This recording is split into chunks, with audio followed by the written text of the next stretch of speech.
আলু সাবান তৈরির জন্য প্রথমে আমি আলু ছুলে আলুগুলিকে ছোটো ছোটো করে টুকরো করে সেগুলোকে পেস্ট করে রসটাকে বার করে নেব। তারপর রসের মধ্যে যেই ফেনাটা থাকবে উপরে, সাবানটি সুন্দর হওয়ার জন্য ফেনাটিকে আমি তুলে নিচ্ছি যতটা সম্ভব। তারপর আমি এর মধ্যে দিয়ে দিচ্ছি 1 চামচ পরিমাণ চালের আটা। এটাকে ভালো করে মিশিয়ে নিতে হবে। তারপর দিয়ে দিতে হবে 1/2 চামচ মধু,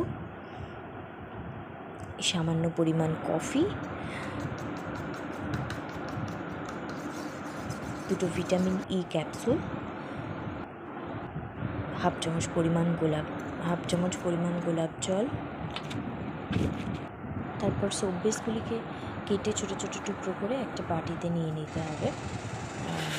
ওভেনে একটা বাটিতে ফুটন্ত গরম জলের মধ্যে সোপ বেসগুলিকে বসিয়ে দিতে হবে। সোপ বেসগুলি আস্তে আস্তে গলতে শুরু করলে আগের তৈরি মিশ্রণটি সোপ বেসের মধ্যে দিয়ে 1 মিনিট নেড়ে চেড়ে একটি পাত্রে, যেটার মধ্যে সাবান রাখা হবে, তার মধ্যে ভালো করে ভ্যাসলিন আগে থেকে মাখিয়ে রাখতে হবে এবং সেই পাত্রে 1 মিনিট নাড়াচাড়া করে সাবানের মিশ্রণটি ঢেলে দিতে হবে। তারপর রুম টেম্পারেচারে 3-4 ঘন্টা রেখে দিলেই তৈরি হয়ে যাবে সুন্দর একটি সাবান।